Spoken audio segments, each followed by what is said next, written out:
Hello, America. My name is Dylan John, and you are listening to Nature and the Nation. For today's episode, I will be revisiting History of Political Philosophy, edited by Leo Strauss and Joseph Cropsey. And I'm going to tackle another essay. Last episode, I looked at one of the essays in this book. This book has, I think, 39 essays, I believe, each one about a different political thinker.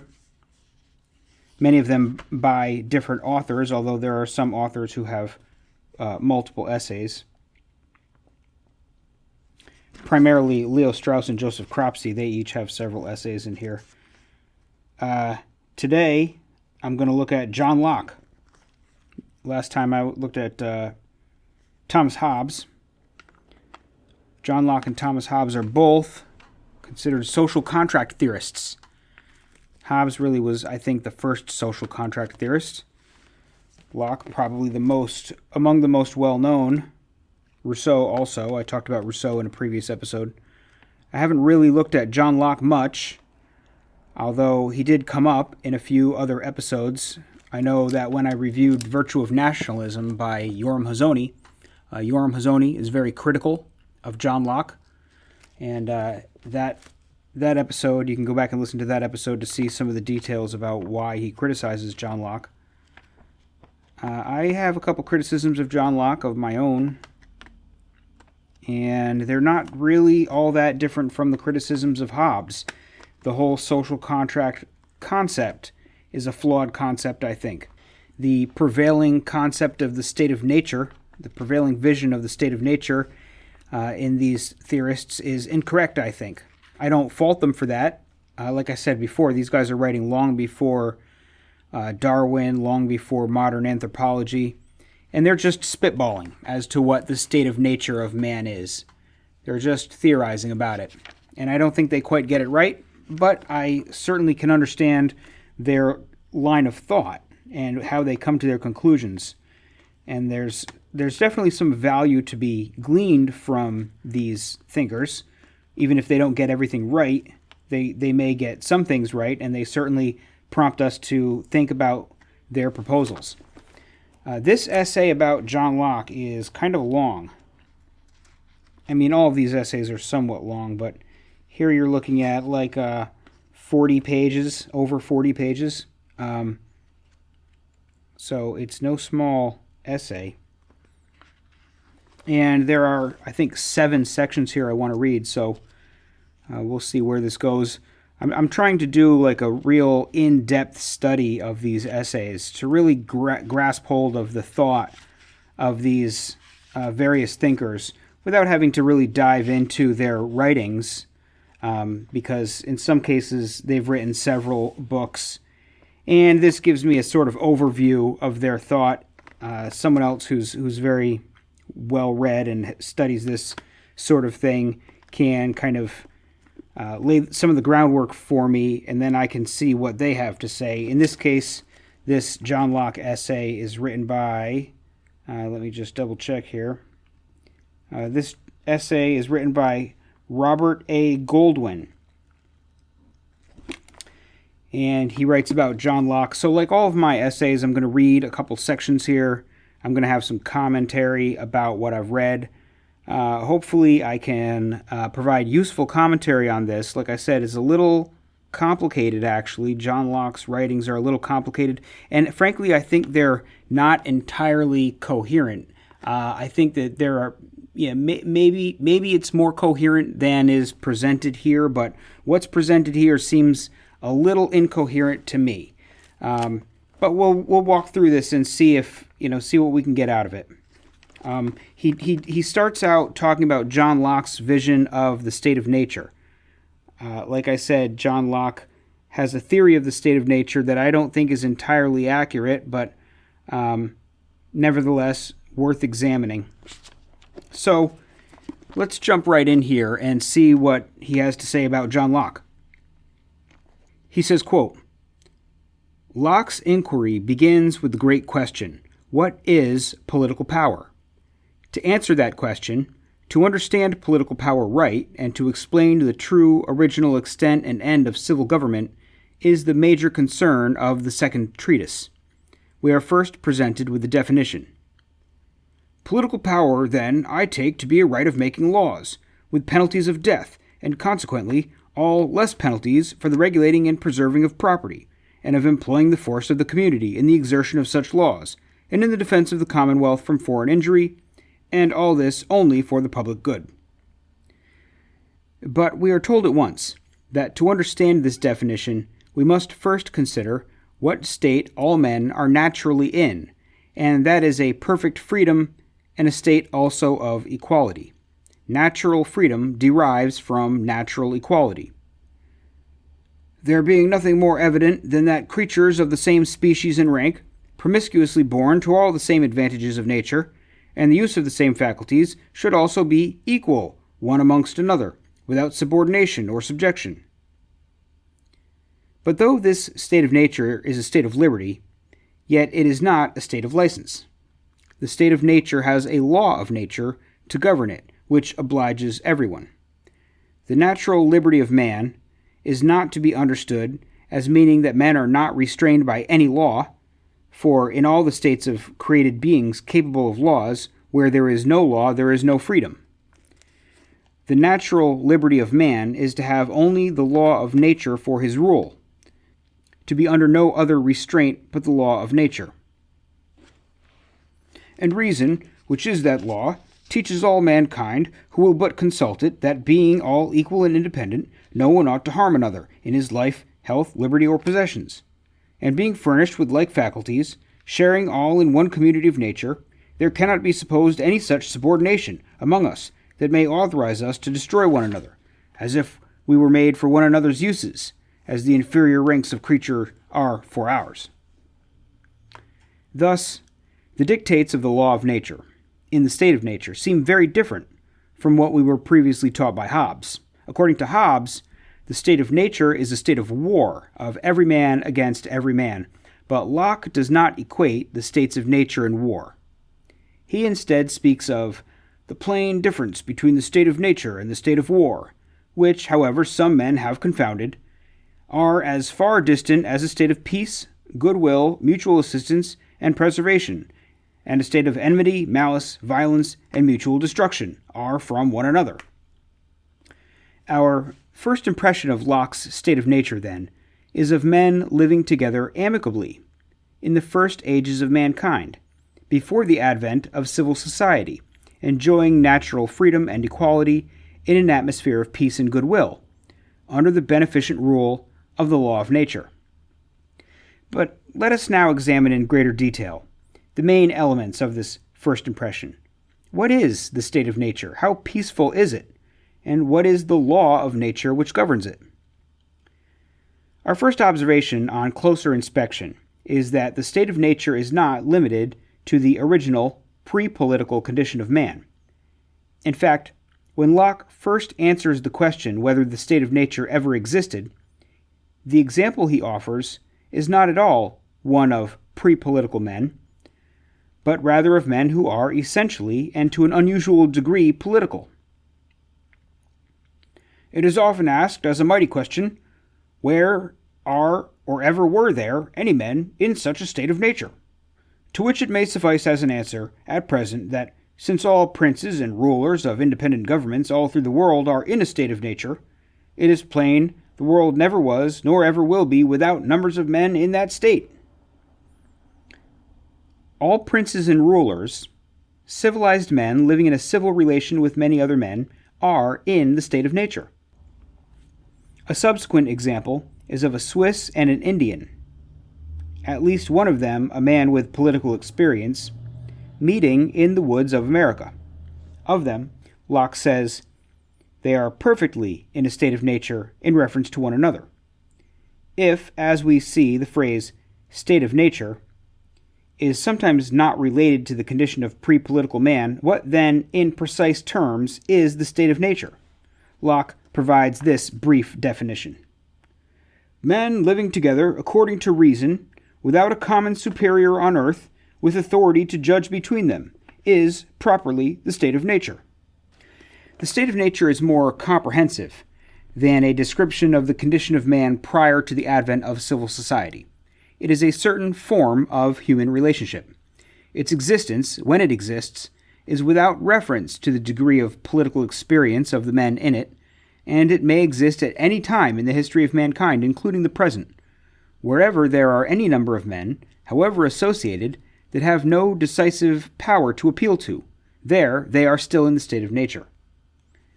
Using the terms of the definition of the state of nature, we can derive a definition of its opposite.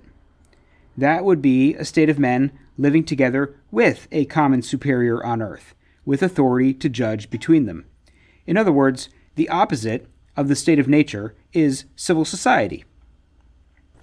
Those who are united into one body and have a common established law and judicature to appeal to, with authority to decide controversies between them and punish offenders, are in civil society one with another. But those who have no such common appeal, on earth, are still in the state of nature. This makes clear the sense in which the state of nature and the state of war are not to be confounded. They are not identical, and yet they are not opposites. Their difference lies in the fact that they are not things of the same kind. It would be as wrong to confuse the state of nature and the state of war as to confuse civil society and the state of war. Such confusion would reveal a misunderstanding of their definitions, for the definition of the state of war does not include the essential term a common superior of the definitions of both the state of nature and civil society. The words that define the state of war introduce a wholly different element, that is the use of force without right, without justice, without authority. The use of force without authority always puts him that uses it into a state of war. It is the unjust use of force, then, that puts a man into the state of war with another. Whosoever uses force without right puts himself into a state of war with those against whom he so uses it. And finally, it is such force alone which establishes the state of war. That is, the existence of the state of war does not depend on the presence or the absence of a common judge. End quote. Okay, so there we have some description of the state of nature, and he also talks about the state of war. So basically, the state of nature, as he defines it, is whenever people are living together and interacting with one another without any common superior on earth with authority to judge between them. It is the common judge, some entity, some person who is able to make adjudications, who is able to have authority over the various people and decide between them. When there is some sort of decision-making authority, a common judge between the two people, then they are in a state of civil society. When that common judge is removed, then they are in a state of nature. So if two people meet in the woods of the frontier of America, beyond the bounds of the authority, now he's writing a long time ago, he's writing in the late 1600s, people meeting in the frontier of America beyond the reach of the law are in a state of nature, regardless of whether or not they are in a state of war with one another. The state of war is something else entirely. And basically, the state of nature is not a pre-political state. People can be in political society, have experience with political society. They can be post-social, but if there's no common judge to judge between them and to adjudicate decisions with authority to do so, then they are in a state of nature with respect to one another. Now that does sort of make sense, though, doesn't it? It seems like if you have someone who makes some sort of claim to be the superior or supervisor or judge or authority or whatever it may be, who can oversee what other people are doing and make decisions about what they should or shouldn't do, that's kind of the nature of civil society. Absent that sort of oversight, it's in a way it's every man for himself. And it doesn't necessarily mean that people are in a state of war with one another. It just means that there's no one that they could appeal to beyond themselves.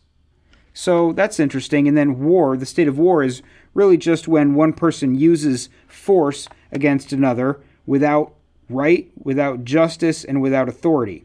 So that's a harder thing to define there. That what makes one person's use of force right or just or having authority in order to make their use of force not bringing about a state of war. There must be something that justifies the use of force to make it so that that use of force in and of itself doesn't constitute a state of war. So let's keep moving. He talks a little bit more about the state of war. I think we want to pin this down a little bit. He says, quote, "The state of war can exist within civil society only when the force of the common judge is rendered ineffectual. It is as if the parties, even though they be fellow citizens met on the king's highway, were for the moment in the state of nature, without a common judge to settle their differences. Thus we see that the state of war can occur in civil society only to the extent that the state of nature can occur within civil society. Speaking precisely, the state of war cannot exist where civil authority is presently and effectively enforcing the law of society. The state of war can only exist in the absence of such civil authority. The state of war can exist only in the state of nature or something temporarily approximating it. What seems to be the state of war in civil society is rather this: the state of war in the state of nature within civil society. The state of nature is the state all men are naturally in. Civil society is a human contrivance, which obscures, for the most part, the inescapable fact that the state of nature persists, at least partially, and is ineradicable. As we shall see later, Locke makes use of this concept of the recurrence of the state of nature in the state of war within civil society. It is in those terms that he asserts the right to resist the exercise of arbitrary tyrannical power. Thus, Locke is able to speak of the state of war occurring in civil society, and also, without contradicting himself, to speak of civil society being a state of peace amongst those who are of it, from whom the state of war is excluded. In the manner just described, war can indeed occur in civil society as well as in the state of nature, with, however, these decisive differences. War is more likely to begin in the state of nature than in civil society, and once begun is also more difficult to terminate there, because force cannot give way to the fair determination of the law as it does in civil society." End quote. Okay, so what we have here is basically the idea that the state of war can only exist when the state of nature exists, or something approximating the state of nature exists. When the breakdown of the authority or the absence of the authority that has a just judgment capacity, when that authority is gone and people engage in conflict with one another, and it's not able to be adjudicated, when there's no police or government that is kind of enforcing the rule of law, and people are taking the law into their own hands, even within a civil society, a state of war exists. Because the state of nature can arise within a civil society in certain circumstances. And then the state of war can arise within that state of nature, within that civil society, is essentially what he's saying. So far, so good. I don't feel like he's necessarily gone too far out off the deep end here. It does seem to make sense. Let's keep moving and see where this goes. So this next section, he talks a little bit about self-preservation and the preservation of society as a whole, and the preservation of the safety of other people, which is sort of the role, perhaps the role of civil society. In this section, he says, quote, "If the executive power of the law in any state should be in the hands of ignorant and biased men who misapply it against others and refuse its application to themselves, will the enforcement of the law in that state differ in any significant way from the use of force without right? Locke provides many similar passages to support the conclusion that the state of nature will frequently be indistinguishable from a state of war. But this conclusion seems incompatible with the earlier description of the state of nature, men living together according to reason, unless we entertain the possibility that Locke was urging on his readers the very strange doctrine that reason sometimes counsels men to kill other men. The conclusion seems also to contradict the teaching of the law of nature that no one ought to harm another in his life, health, liberty, or possessions. What then is the law of nature, and what are the obligations it imposes? The obligations of the law of nature are stated in two ways. Every man is obliged to preserve himself, and every man is obliged to preserve all mankind. Every one, as he is bound to preserve himself, and not to quit his station wilfully, so by the like reason, when his own preservation comes not in competition, ought he, as much as he can, to preserve the rest of mankind, and may not, unless it be to do justice on an offender, take away or impair the life, or what tends to the preservation of the life, the liberty, health, limb, or goods of another. We have in this passage direct, explicit statements of unselfish obligations of restraint in relations with our fellow men. But as we see, they are not without qualification. When there is no common judge, will a man's own preservation come often in competition?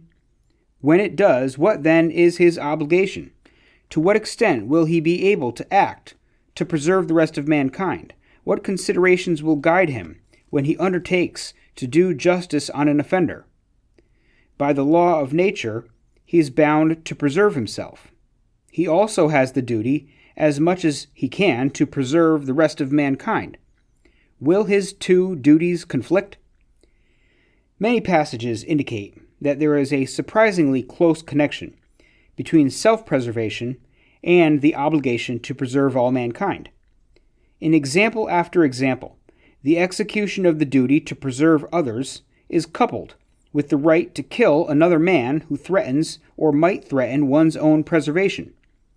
The aggressor against me is to be treated as one unfit to associate with human beings, as a savage beast, and therefore a threat to all mankind. It is reasonable and just I should have a right to destroy that which threatens me with destruction. For by the fundamental law of nature, man being to be preserved as much as possible, when all cannot be preserved, the safety of the innocent is to be preferred, and one may destroy a man who makes war upon him, or has discovered an enmity to his being, for the same reason that he may kill a wolf or a lion. In this formulation, there seems to be no conflict between the duty to preserve oneself and the duty to preserve all mankind, as much as can be, but the possibility of misjudgment is obvious. If a man is forced to judge not only who makes war upon him, but also who has an enmity to his being, and on the basis of that judgment to destroy him, thus a zealous effort to fulfill the obligation to preserve the rest of mankind may, in practice, be indistinguishable from an excessive concern for self-preservation, and may itself, in the absence of other restraint, become an unprovoked threat to peace and the preservation of others. Aggression against others is indeed a violation of the law of nature. It exposes all to increased danger. It jeopardizes preservation. If the law of nature is misunderstood, as it will be by those who do not study it, that is, by those who, driven by their strong desire for self-preservation, do not consider sufficiently the importance of the conditions of general peace for their own preservation, destruction of life will be the general result. End quote. Okay, so here we have this conflict starts to come up, where he says, okay, so what is the law of nature and what are the obligations? And he says, first of all, everyone has like the right and even the obligation to act in his own self-preservation. But people also have an obligation in the law, according to the law of nature, not to bring about harm and destruction to other people. There's a sort of, and he phrases this as an obligation to preserve all of mankind. To go back directly to the John Locke quote, so John Locke is quoted in here as saying, "Everyone, as he is bound to preserve himself and not to quit his station willfully, so by the like reason, when his own preservation comes not in competition, ought he as much as he can to preserve the rest of mankind, and may not, unless it be to do justice on an offender, take away or impair the life or what tends to the preservation of the life, liberty, health, limb, or goods of another." So, there's a few caveats here. He ought, as much as he can, to preserve the rest of mankind, when his own preservation comes not in competition. So he ought to be acting to preserve all of mankind so long as it doesn't conflict with his own right of self-preservation. Unless he is doing justice on an offender. Unless he is executing the law. Unless someone else is guilty of something and he is punishing him. So there's a few caveats here that may be kind of fuzzy. And the author of this essay, Robert Goldwin, points out some of these questions. He says, we see here this explicit statement of unselfish obligations of restraint in relation with our fellow men, but they're not without qualification, those qualifications I just pointed out. He says, when there is no common judge, will a man's own preservation often come into competition? And when it does, what's his obligation? What does he do then? Sometimes it will come in competition between not hurting other people and preserving your own self, your life and your safety and your property. So what is the obligation in that case? And he says, what considerations will guide him when he undertakes to do justice on an offender? He says, by the law of nature, he's bound to preserve himself. He also has a duty as much as he can to preserve the rest of mankind. And will those duties come into conflict? So he kind of says, he goes on to sort of mesh them together and kind of treat it as though, well, if someone is a threat to me, then they're also, by default, a threat to everybody else. They're like a wild animal, right? They're like a wolf or a lion. He says, by the fundamental law of nature, man being to be preserved as much as possible, when all cannot be preserved, the safety of the innocent is to be preferred. So first things first, when these things come into conflict with one another, the preservation of mankind and my own self-preservation, the first thing that we ought to consider when we're trying to judge how we should behave is that the safety of the innocent should be prioritized, should be preferred. He also says, now this is directly from John Locke, one may destroy a man who makes war upon him. Okay? Or has discovered an enmity to his being. So if someone not only makes war against you, but is fundamentally hostile to you, then you may destroy them. And then you think, okay, well, now you're judging whether or not someone is a threat to you. They have not made war upon you, but you're estimating that they might make war upon you, and you still have the right to strike first if you feel that a threat is imminent. So now we start to get a little more complicated and a little bit harder to figure out exactly what our rights are and what we're supposed to do. But none of this really seems quite so out there, quite so far-fetched. So far, there's questions and these different competing drives to first comes your self-preservation, but you also want to preserve the innocent. You also want to prevent people from hurting other people. You want to protect a state of peace. And sometimes you have to use force to maintain the state of peace. Although he does jump from a man protecting himself to protecting all of mankind, which is a rather grandiose jump to make, but I can understand the concept here is really like we want peace, ultimately we want peace on earth and everything. We don't want people to get hurt and stuff like that. And there's something to be said for that, right? Our preferred state is not people killing other people, people torturing and bombing and destroying other people. Now there are other additional caveats to that sort of thing, but he doesn't really get into that. So let's move on here. He talks a little bit more about self-preservation as we're trying to kind of pinpoint where the right of self-preservation begins and ends, and what is the extent of the right of self-preservation, or the law of nature that says that man is obliged to preserve himself. He says, quote, "A course of conduct which tends towards self-preservation is not only in accord with reason, which is the law of nature, but it is, one may say, the very definition of reasonable behavior. In this sense, the law of nature is known to all men, and in this sense, men cannot but follow its dictates.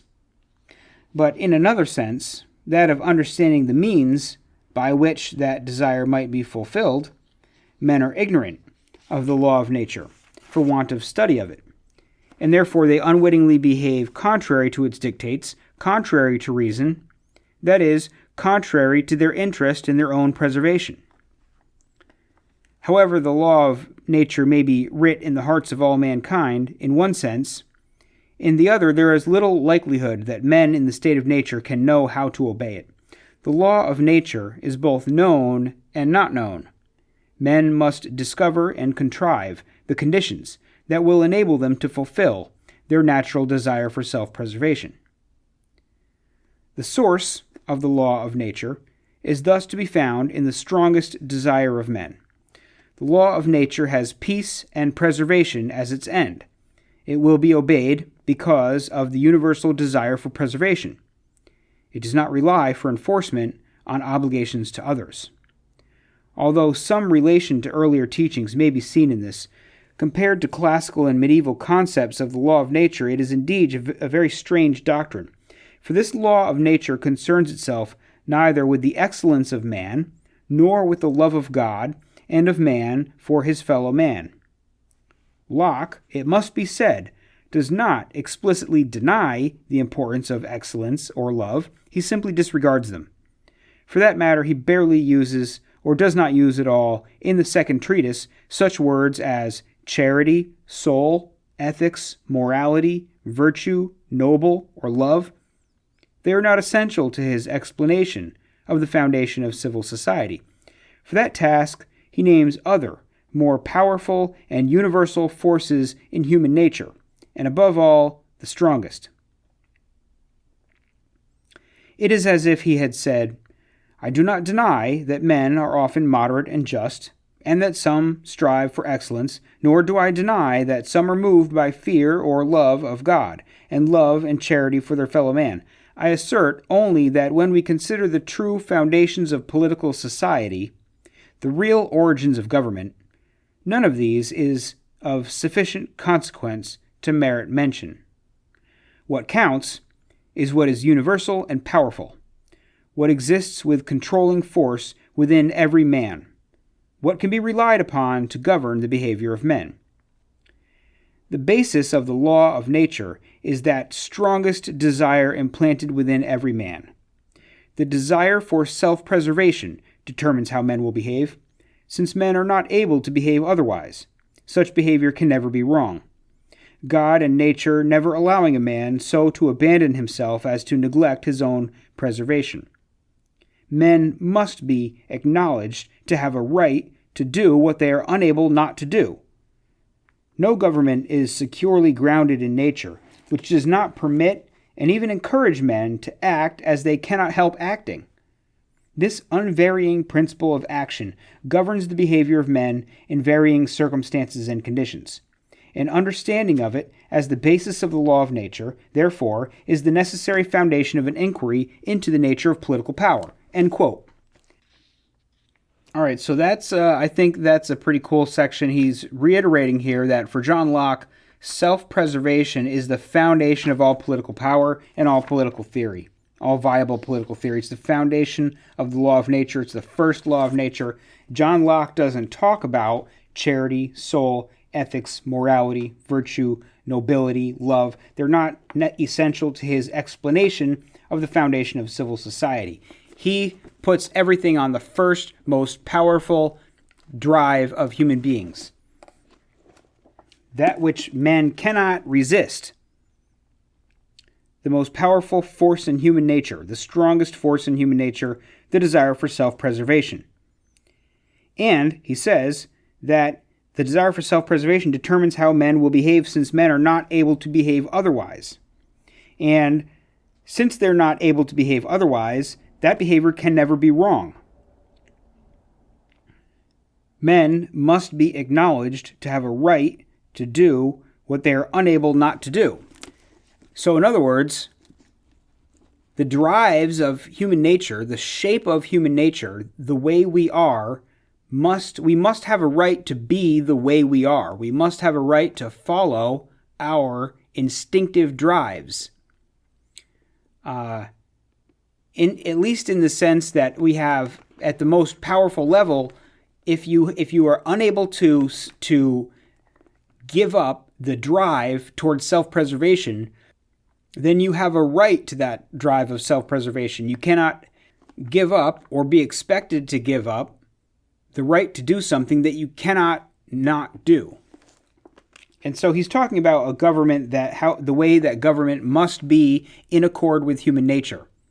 And a government that denies us the capacity to act according to our instinctive human drives is a government that forces us into an unnatural shape, and that we sort of have a basic fundamental right to live according to our most fundamental instinctive drives. And so if we have this drive towards self-preservation that's hardwired into us, and we cannot be expected to act against ourselves, and we cannot be expected to forego, and Hobbes talked about this a little bit, we cannot be expected to forego our capacity to defend ourselves. Might it not be the case that we have other drives that also we must maintain the right to fulfill? Like the drive toward acquisition of property. Wouldn't you say that we have some sort of human drive to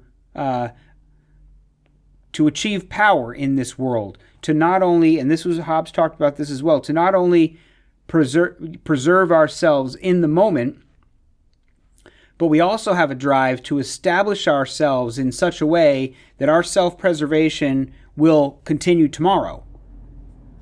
I have a drive to position myself so that I not only won't be hungry today, but I also won't be hungry tomorrow. I won't be attacked today. I won't be killed today. I also have the drive to ensure that I also won't be killed tomorrow.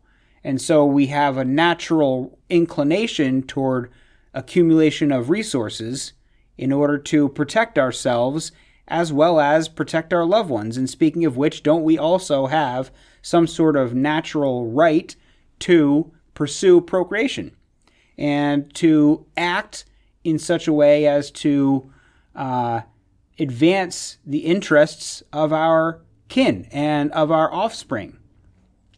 if we are biologically driven, and more specifically, if we are genetically driven and we have a hardwired drive toward kin selection, toward in-group selection, and toward maybe even nepotism, maybe even putting our families first. We have this, like, just it's a genetic tendency to favor people with whom we share DNA. And if that's a biological imperative, then how could we not have the right to follow our biological imperatives? Is it just for a government to say you don't have the right to do the things that you're biologically hardwired to do? Interesting question. I'm going to skip quite a few pages here because I want to jump toward the end of this essay when he's talking about tyranny and resistance to government and things of that nature. So here he says, quote, "Even godlike princes have successors, and there is no assurance that one of them, claiming the precedent, will not make use of the enlarged prerogative to further his own private interests at the peril of people's property and safety. Upon this is founded that saying that the reigns of good princes have been always most dangerous to the liberties of their people. According to this argument, what characterizes the wisest and best princes is not their obedience to and enforcement of settled law, but their service to the people.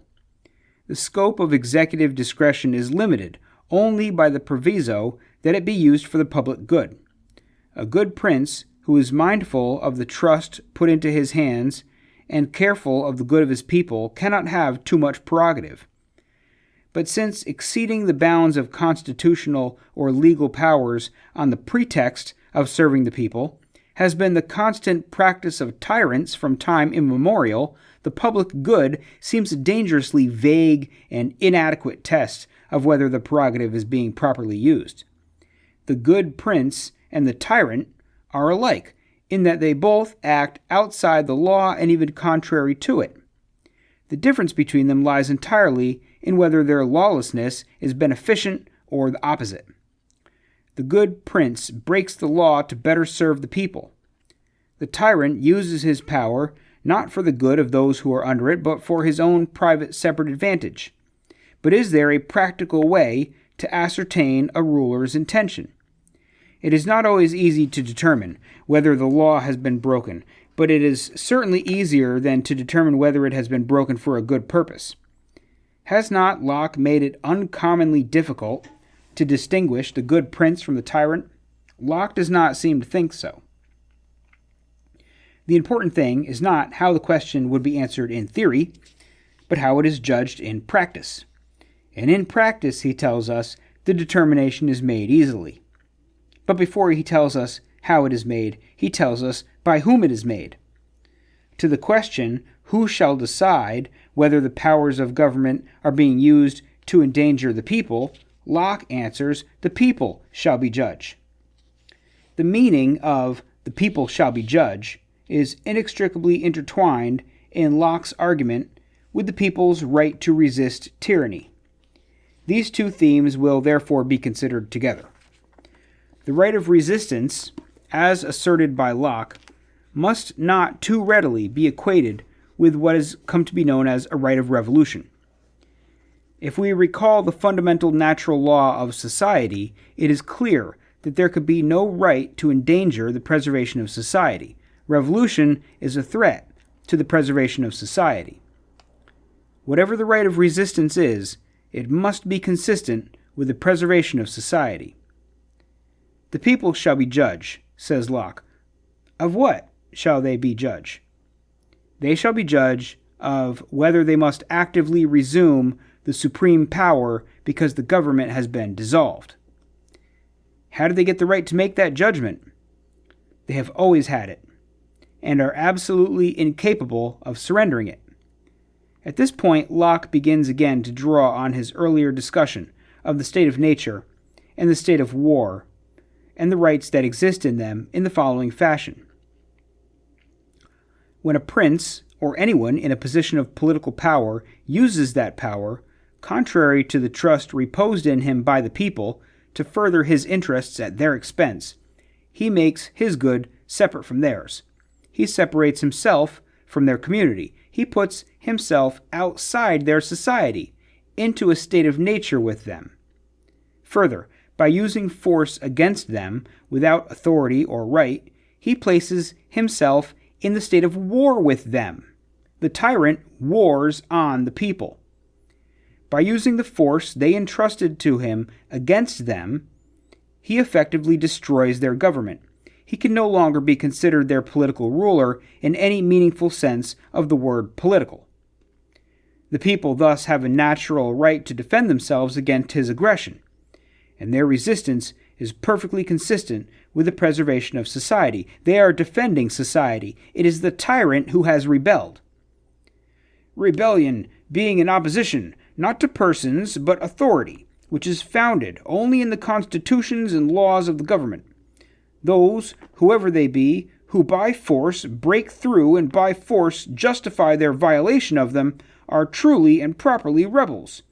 For when men, by entering into society and civil government, have excluded force and introduced laws for the preservation of property, peace, and unity amongst themselves, those who set up force again in opposition to the laws do rebel, that is, bring back again the state of war, and are properly rebels. Locke rarely uses the word revolution throughout this discussion, preferring the word rebellion, thus maintaining a strictly literal usage. According to his argument, there is no right to overturn, there is only a right to resist upon the return of war. Locke's teaching on this subject is addressed to those who have political power, and above all to princes, for they are the most likely rebels. The properest way to prevent the evil is to show them the danger and injustice of it who are under the greatest temptation to run into it. He thus reverses the usual discussion, which considers the people to be the likeliest source of revolution. Why does not Locke direct his teaching also to the people, warning them against the use of force to depose their rulers? Has not Locke simply played a trick on his readers by a clever reversal of terminology? The prince is called a rebel, and the people who tried to depose him are called the defenders of society, and the whole argument rests on Locke's insistence that the people shall judge whether the government has been dissolved, an extremely intricate and technical question. And does their resort to force really mean anything more than that the people oppose the policies of their present government and wish to replace it, either with a new form or by putting it in new hands? Does not Locke's teaching foment popular revolution, inciting and justifying the people, whenever they shall be displeased, to rise up with the cry of tyranny on their lips to depose their properly appointed rulers? Locke denies that he has provided any new ground for revolution. He has argued that there is no legal or constitutional right to do anything that endangers the preservation of society and government while the government exists. He has denied any right to resist authority where it is possible to appeal to the law. Force is to be opposed to nothing but to unjust and unlawful force. This right to resist is not a political right, but a natural right, which may not be exercised so long as a duly constituted government functions. Further, the people are not disposed to stir up trouble. They generally prefer to avoid the danger of disorder. Revolutions happen not upon every little mismanagement in public affairs. Great mistakes in the ruling part, many wrong and inconvenient laws, and all the slips of human frailty will be borne by the people without mutiny or murmur. And Locke is vehement in his condemnation of those individuals who do foment revolution against a just government. They are, he says, guilty of the greatest crime I think a man is capable of. But Locke's most instructive defense against the charge that he promotes the tendency to revolution is more profound than, but not unrelated to, these previously mentioned. In the state of nature, all men have the power to judge what is necessary to their preservation. This power of judging they cannot wholly give up into the hands of society. It may be called inalienable because, try as he might, it is impossible for a man to surrender his power to judge whether his life is in danger. No oaths, no threats, no doctrines can accomplish it. In the state of nature or in civil society, there is no sort of surgery that can remove from a living man the desire for self-preservation and the consequences of it. But though this right to judge is reserved by all men by a law antecedent and paramount to all positive laws of men, recognition of this right does not make a perpetual foundation for disorder. For this operates not till the inconvenience is so great that the majority feel it and are weary of it and find a necessity to have it amended. End quote. Okay, so there's a whole bunch of stuff in there. He's talking about the right of revolution, the right of rebellion. That was a long section. But basically he's saying, and the first part is a little bit strange, where he talks about the good prince and the tyrant and how they both break the law, but the good prince breaks the law for the benefit of the people and the tyrant breaks the law for himself. I guess in a circumstance in which the law itself is unjust, the good leader must oppose the law, right? I mean, when tyranny becomes law, then rebellion becomes duty, or what have you. Like the law should be obeyed, but if the law is unjust, then there does come a point when the benefit of society is more important than the law, right? If the law itself is destructive of society, then the law can and should be disregarded by a good, strong leader. That's a tricky line right there, but that's not really the foundation. That's not really the foundation of what he's talking about. He really wants to just kind of shine the spotlight on the tyrant and say, like, the tyrant uses the concept of the public good, acting in the service of the public good. All tyrants use that as their excuse for seizing power or for whatever tyranny they're imposing. He says, since exceeding the bounds of constitutional or legal powers on the pretext of serving the people has been the constant practice of tyrants from time immemorial, the public good seems a dangerously vague and inadequate test of whether the prerogative is being properly used. The more important, I think, question is when he gets to the question, he says, well, who decides whether or not the leader is a tyrant? Now, on first glance, you might be inclined to say, well, the tyrant disregards the laws that restrain him. But I think the better and more valuable question is, like, let's say neither the good prince nor the tyrant break the laws, but let's say the tyrant shapes the laws. Let's say the tyrant controls and molds the laws into his own benefit, and he might not break the laws at all. He might follow the laws to the letter, but he might have a mechanism for constructing the laws in such a way that it benefits him and is destructive to society. And so the real question isn't, I don't think, judging whether or not people are breaking the law for good or bad reasons, but the question becomes, like, the motivation of the leader. Is the leader crafting laws that benefit society, or is the leader crafting laws that benefit himself? Who is the leader serving? And what is the effect on society? And the question still remains, who is the judge? Who decides when the leader is a tyrant? Who decides when the leader no longer has the right to rule? Who decides when rebellion is appropriate? And he says the people shall be the judge.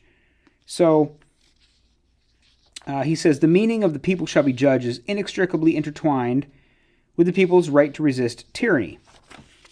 And he makes a point here of drawing a distinction between the right to rebellion and the right to revolution, because he says that revolution is destructive of society, whereas rebellion is not destructive of society. Rebellion is a struggle to preserve society against those who would destroy it. If the tyrant can be seen as destructive of society, then the right to rebellion is a defense of society and not an overturning of society. And so he draws a distinction here between rebellion and revolution. And I think that's a pretty interesting concept there. And I like where he closes this section when he says, Locke's most instructive defense against the charge that he promotes the tendency to revolution is more profound than those mentioned. In the state of nature, all men have the power to judge what is necessary to their preservation.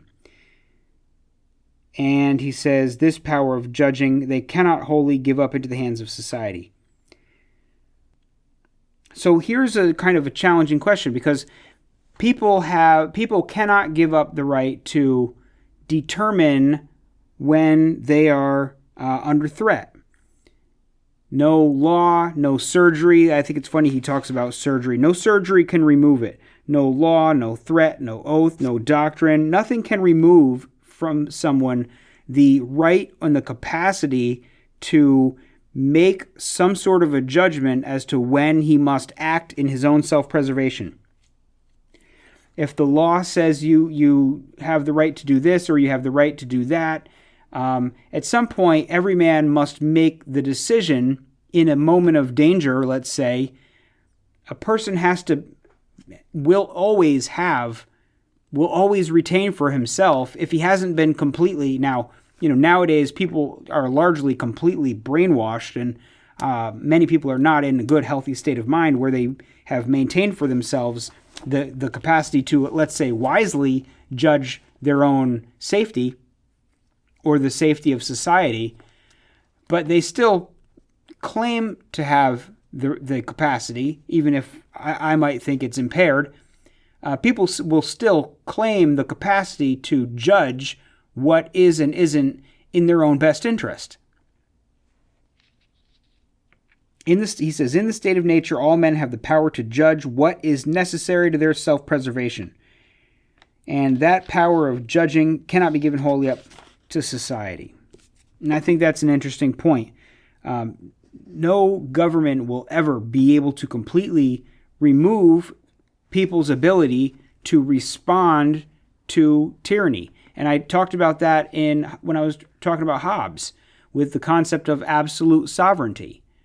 No, there is no absolute sovereign, because people will always, if they are being mistreated, if they are being threatened, they will always maintain the capacity to, at some point, make some sort of a judgment about their own well-being, their own self-preservation. And like I said, a lot of people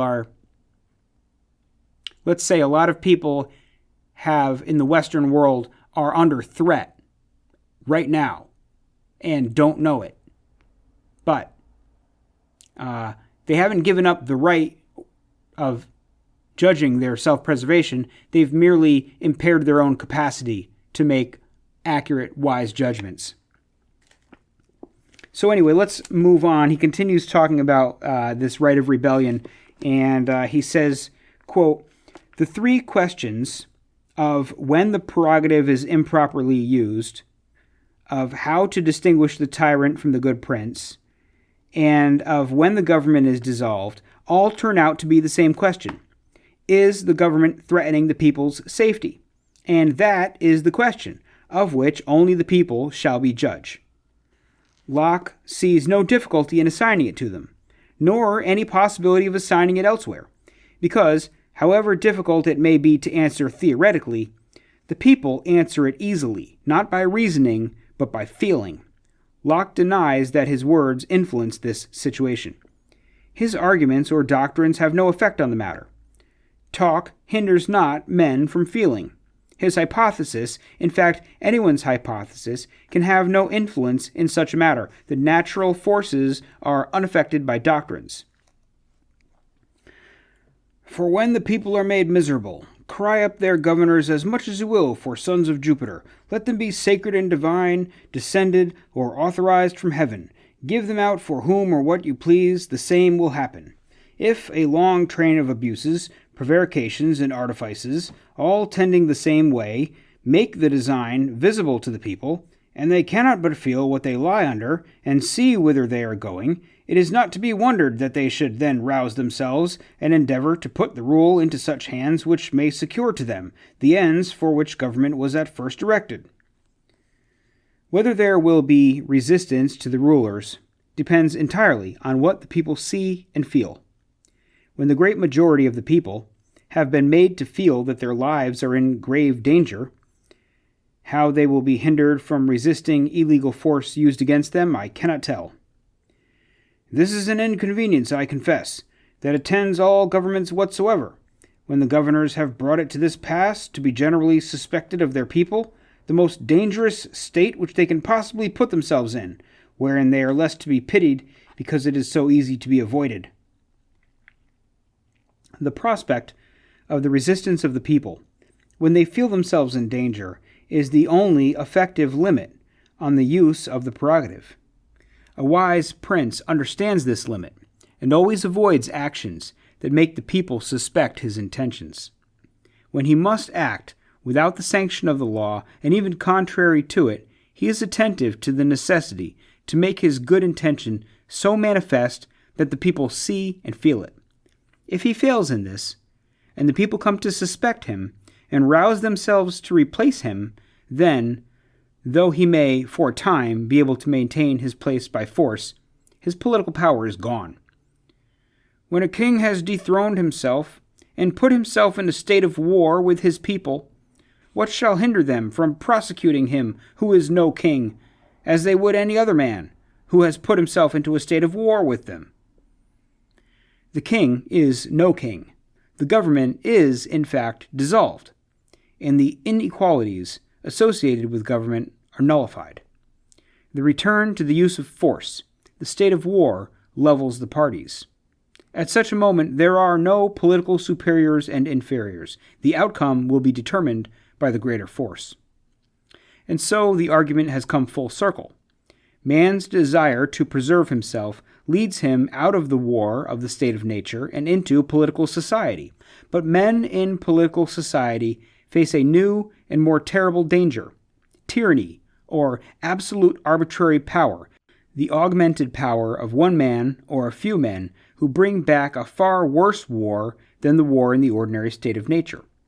Under tyrannical rule, the odds against the individual are vastly multiplied, and defense is almost impossible.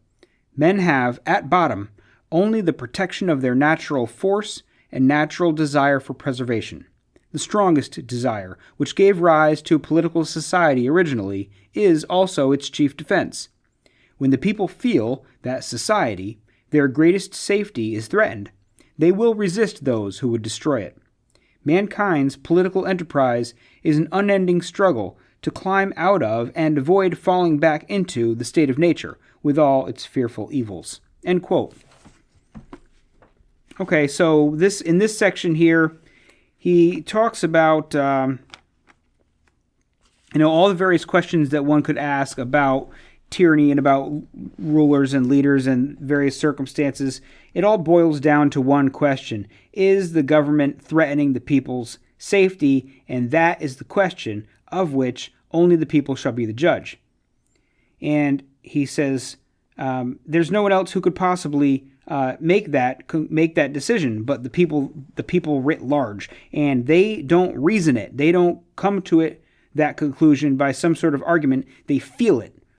He says whether there will be resistance to the rulers depends entirely on what the people see and feel. If they see where they're going, if they feel the sort of oppression that they're under, then of course they will rouse themselves and put the rule into different hands that they can trust will secure to them the various ends that they created government in the first place for. And he brings that same thing back again. The very reason that they created government in the first place was to protect themselves, to create a state of peace, like Hobbes talked about, in order to create civil society and avoid a state of war. Right? I mean, war happens in a state of nature when a state of nature happens within civil society. Civil society is an attempt to step out of the state of nature for the reason that it prevents a state of war. It is intended to prevent a state of war of people against their neighbors. Civil society is designed to replace violence with politics. And if people feel threatened, then government is no longer serving that purpose. They're now at war with their leaders. He says, essentially, if the people come to suspect the king and they rouse themselves to replace him, his political power is gone. When a king has dethroned himself and put himself in a state of war with his people, what shall hinder them from prosecuting him, who is no king, as they would any other man, who has put himself into a state of war with them? In such a scenario, when the king puts himself into a state of war with the people, then the king is no king, and the government is in fact dissolved. And the inequalities associated with government are nullified, and the return to the use of force and the state of war levels the parties. At such a moment, there are no political superiors and inferiors. The outcome will be determined by the greater force. I think that's pretty self-evident. And then the last section here from this essay I want to read is when he talks a little bit about John Locke's tendency toward abstraction. So he says, quote, Locke is profound and comprehensive on the reasons for founding political society. But those reasons turn out to be such that he is prevented by their very character from considering in what direction society should develop after the founding is secure. He does not supplement his fundamental principle. He does not discuss other reasons for continuing a society after its founding, reasons which might grow up within a society that perhaps could not have existed at the time of its founding. There's no discussion, for example, of the bonds that grow up among fellow countrymen. He speaks often of societies, rarely of countries, often of the law of nature, rarely, if ever, of traditions, customs, institutions, often of rights, rarely of duties, often of the people, rarely of peoples. When he speaks of Englishmen, he does not speak of their love of England, but of their love of their just and natural rights. What little Locke says of education in the two treatises has nothing to do with developing a sense of public duty. Education is spoken of as having no purpose loftier than preparing children to take care of themselves. There is a revealing passage in this regard, in which Locke speaks of the absolute character of martial discipline. The preservation of the army, and in it of the whole commonwealth, requires an absolute obedience to the command of every superior officer, and it is justly death to disobey or dispute the most dangerous or unreasonable of them. The sergeant can command a soldier to march up to the mouth of a cannon, or stand in a breach where he is almost sure to perish. The general can condemn him to death for deserting his post, or for not obeying the most desperate orders. He can hang him for the least disobedience. And this extraordinary power of the military commander is justified because such a blind obedience is necessary to that end for which the commander has his power, namely the preservation of the rest. The preservation of the rest of the society may explain very well the right of the general to command, but why must the soldier obey desperate orders? From Locke's words, only one reason emerges. If he disobeys, the general may hang him. But does not the effectiveness of an army demand a better reason than that? What sort of army will that be in which the fear of punishment is the only support of discipline in combat? The question is whether Locke's soldier unfamiliar with unlockian words such as honor, gallantry, duty, and valor, will fight for the sake of others when his fear of the enemy exceeds his fear of his own commanding officers. Neither in this passage nor in any other in the two treatises does Locke explain the basis for a soldier's duty to give his life for his country. End quote. I think that's important, especially, he says that Locke talks about societies, but he doesn't talk of countries. He talks of the law of nature, but he doesn't talk about traditions. And this is the sort of abstraction. It's just society writ large. And the whole thing would sort of work best, presumably, if the whole world and all people were in one society. Then the sort of state of nature that exists between governments, right? I mean, there's no overarching judge between competing nations that allows the state of nature to exist, which allows for war to exist. And so in the process of creating civil societies in order to escape the state of nature and in order to minimize the chance of wars, wouldn't it just make sense to eliminate that final frontier of the state of nature between nations and have one global society in which everyone on the planet is a participant in the same comprehensive social contract? John Locke doesn't make allowances for peoples or nations or countries or loyalty to nation, loyalty to kin. No reason for a soldier to give his life for his country other than fear of punishment by the general. That sort of bonds of mutual loyalty, as Hazoni phrased it, is just totally absent from John Locke.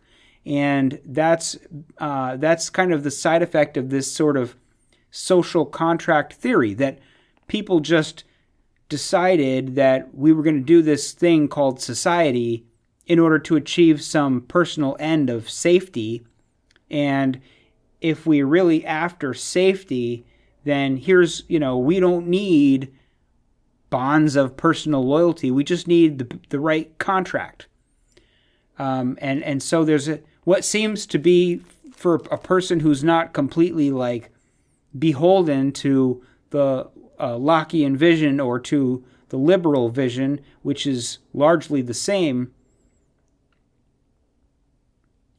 just seems like a strangely distorted and incomplete vision of human nature and of political society. And so, John Locke makes sense, but only up to a point. You can't just go in whole hog on the social contract theory because it's so transactional. There's nothing binding people together that is outside of their personal consent. There's nothing that transcends an individual person and makes them a part of a nation, that they didn't particularly choose to be a part of. And it doesn't really have any legitimacy if they don't choose to be a part of it, if they don't participate in the social contract in that way. And this section of, talking about John Locke doesn't really get into the consent question so much, but it is an important part of John Locke's theories. And so there are things in John Locke that make sense, but then there are, as he points out in the very last section there are some gaping holes in John Locke's theory, and those same sort of gaping holes exist in pretty much all Enlightenment political theory. And the Enlightenment political theory is the basis of liberalism, and liberalism has those same gaping holes that it inherited from the Enlightenment. So, that's the deal with modernity, right? A little bit good and a little bit bad. Some parts of it make sense and other parts of it don't make sense. And, to what extent can we kind of reconfigure our political sensibilities to dial that liberal Enlightenment thinking back a couple notches into a view that makes a little more sense to people who do feel the sort of bonds of loyalty and value things like duty and valor, love, charity, virtue, all of the different things that John Locke doesn't deign himself to speak about. So that'll be all for now. Thanks a lot for tuning in. Next time, another essay from this book. All right, goodbye.